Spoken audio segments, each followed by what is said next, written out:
Pernah gak sih ngerasain kayak lagi ngecengin seseorang terus dia jadiannya sama yang lain gitu kan ya?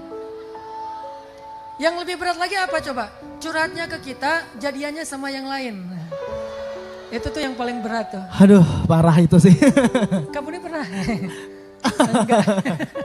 Jadi kayak curhat sama kita tapi jadian sama yang lain. Atau ujian perasaan kayak diputusin dengan cara yang sangat-sangat santun. Diputusin tapi santun. Kita jadi adik kakak aja ya gitu. Itu tuh santun banget loh. Tapi nyakitnya tuh, sakitnya tuh di mana-mana ya, bukan di sini doang gitu. Dan ada yang lebih santun dan lebih sakit loh.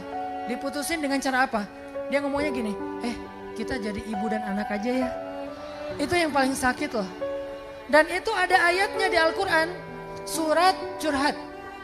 Teman-teman tahu surat curhat? Surat Al-Mujadalah. Kalau kita baca mujadalah artinya curhat. Kalau kita baca mujadilah artinya cewek yang lagi curhat. Perempuan yang lagi curhat. Itu ada seorang sahabiat, seorang perempuan yang soleha banget, cewek yang keren banget. Dia itu diputusin sama suaminya. Kan diputusin bahasa fikihnya ditalak ya. Punten ke ayahanda, saya suka mentranslate bahasa fikih ke bahasa anak muda. Jadi talak itu kan sama dengan diputusin. Jadi suaminya itu mutusin dia dengan cara yang paling kejam. Kalau mutusin, kita jalan sendiri-sendiri aja. Ya udah kita masing-masing aja. Ya udah kamu pulang aja ke orang tua. Itu masih common ya. Ini diputusin dengan cara apa? Kamu buat saya udah kayak ibu saya sendiri. Jadi kita tuh jadi ibu dan anak. Bahasa fikihnya zihar.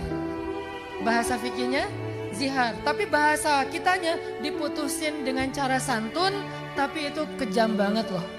Lebih kejam daripada kita adik kakaan aja ya. Itu lebih kejam lagi tuh. Ini artinya penyebab galau anak muda itu salah satunya masalah perasaan. Termasuk nanti ekspresinya apa? Ekspresinya bisa unfollow.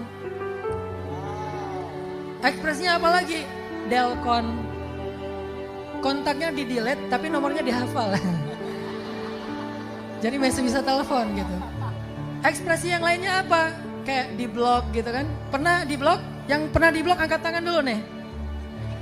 Wah, Masya Allah. Yang pernah ngeblok, angkat tangan dulu. Wah, lebih rame. Wah, di blog siapa sih teman-teman? Paling cek tinggi badan kan? Atau apa, ha? Cek tinggi badan. Saya tuh paling sebel ya, kalau lagi posting, tiba-tiba ada yang kayak iklan gitu kan. Tinggi badan Anda kurang, ini nyindir atau komen ya sebetulnya. Dan yang lebih sebel lagi tuh kalau dia jualan pemutih.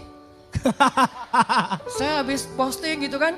Anda ingin wajah Anda lebih cerah, maksud lo wajah saya terlalu doff ya. Jadi kayak lagi jualan atau lagi nyindir sih sebetulnya. Ini sebel banget, mau di blok. Kasihan orang jualan kan menghalangi rezeki orang kan. Nah ini ekspresinya kayak delcon, unfollow, terus kayak di blog. Yang mungkin yang santainya ekspresinya live group gitu kan. Pernah live group? Pernah di live sama grup?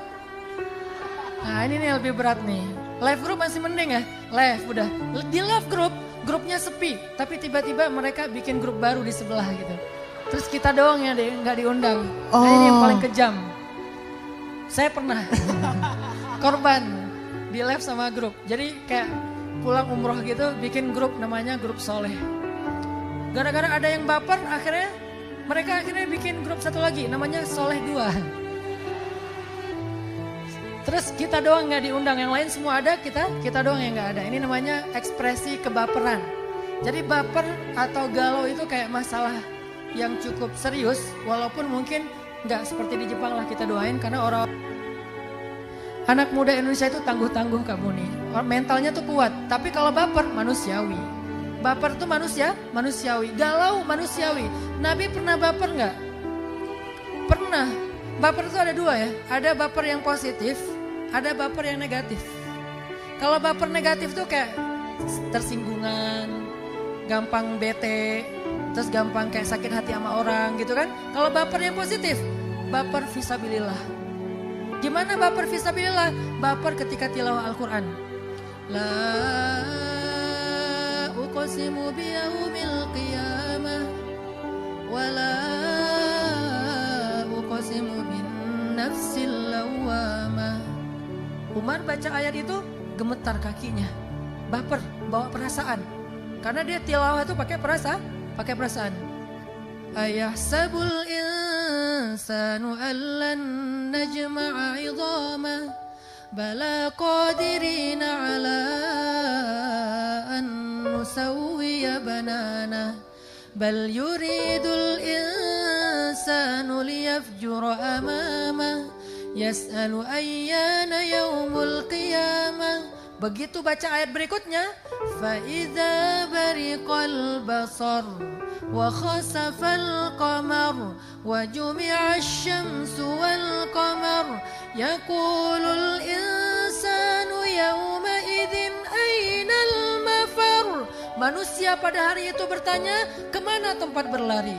Kalla la wazar, gak ada tempat berlari. Langsung Umar tersungkur, tersujud, nangis sepanjang malam, gak bisa ngelanjutin ayat. Ini namanya baper yang ibadah.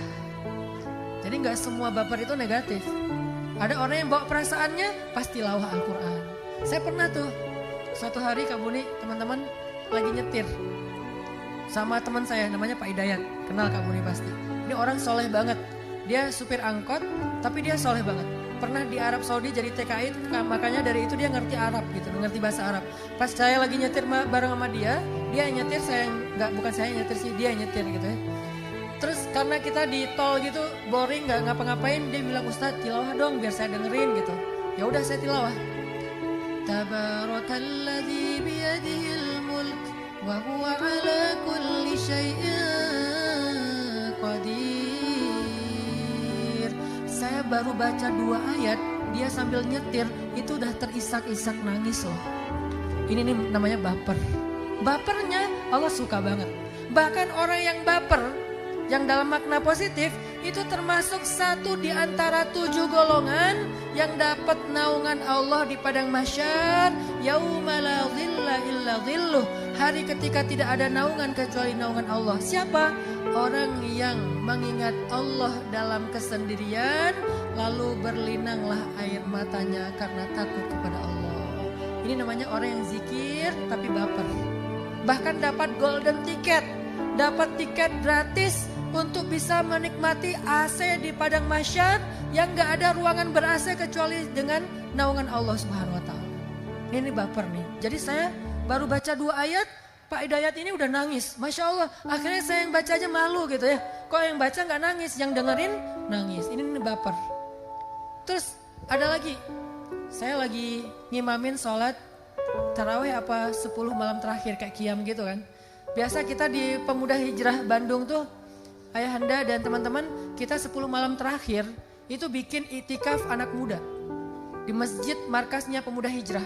Karena emang Pemuda Hijrah ini Ayahanda udah 4 tahun kita bentuk. Dakwah kita itu bukan bikin pesantren teman-teman. Karena saya sadar saya bukan seorang kiai, saya juga bukan seorang habib, saya juga bukan seorang ulama besar. Jadi saya merasa kayak belum layak lah bikin pesantren.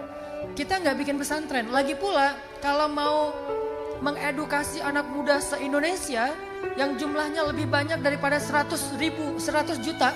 Karena kan Indonesia 2020 itu bakal jadi bonus demografi ya. Dengan 60% lebih penduduknya adalah anak muda. Berarti kalau penduduk Indonesia itu ada 200-an juta, lebih dari 100 juta Indonesia itu adalah anak muda. Nggak mungkin saya bikin pesantren, santrinya 100 juta. Nggak mungkin. Kenapa? Nggak ada pesantren 100 juta santrinya. Yang paling banyak juga di beberapa daerah kayak 10.000, 20.000. Kenapa? Karena emang pesantren ini tempat kaderisasi ulama. Tapi untuk masyarakat umum kayaknya butuh sesuatu yang lain selain pesantren. Pesantren itu udah keren banget. Tapi dia adalah kaderisasi ulama. Akhirnya saya dengan teman-teman ketika bikin Pemuda Hijrah, kita nggak bikin pesantren. Tapi kita menyebarkan pesan lewat tren. Makanya namanya pesan_tren, bukan pesantren. Tepuk tangan dulu dong. Alhamdulillah ya. Nah pas malam 10 terakhir kita bikin tren dulu tuh. Ada tren yang kita bikin di Indonesia namanya tren hijrah. Alhamdulillah 4 tahun tren ini berjalan. masif banget, di mana-mana anak muda jadi senang dengan taklim, nongkrong, kayak ke masjid kayak gitu. Kita menyebutnya bukan itikaf, kita nyebutnya nongkrong di masjid. Bahasa anak mudanya nongkrong, karena itikaf itu kan berdiam diri ya. Jadi kalau bahasa anak muda berdiam diri itu nongkrong. Jadi kita nyebutnya nongkrong di masjid. Ngapain? Bisa tilawah, ngapain lagi? Bisa ngaji, bisa sholat, bisa taklim, bahkan ngelamun juga nggak masalah. Diam aja di masjid berpahala. Yang penting jangan ngelamunin mantan aja. Jadi kayak nongkrong doang di masjid itu berpahala. Makanya kita bikin tren hijrah. Udah beres tren hijrah, kita bikin lagi tren tilawah. Gimana caranya? Anak muda itu tilawah bukan wajib. Tilawah itu bukan program. Tilawah itu bukan apa ya? Bukan perintah. Tilawah itu adalah tren. Dari tren nanti jadi habit. Dari habit jadi behavior. Dari behavior jadi culture. Ini memang tahapan-tahapan yang kita bikin dalam dakwah movement kita.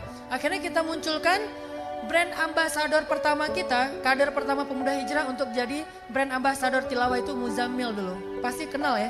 Muzammil, munculkan Muzammil, akhirnya tilawah di anak muda itu jadi tren. Semuanya ngerasa kayak tilawah itu sesuatu yang keren ya. Pakai baju flanel kotak-kotak, pakai kupluk, pakai topi, celana biasa, celana jeans, sepatu sepatu anak muda gitu. Tapi dia ngajinya bagus. Kuliahnya ITB tapi tilawahnya, hafalannya banyak. Kita munculkan. Akhirnya Muzammil naik panggung, tren tilawah. Anak-anak muda pas lagi post di sekolahnya, mereka selfie, tilawah, posting di Instagram. Buat apa? Buat penyemangat, buat yang lain. La tahkiranna minal ma'rufi syai'a. Jangan remehkan satu kebaikan walaupun itu hanya sekedar hal sepele gitu.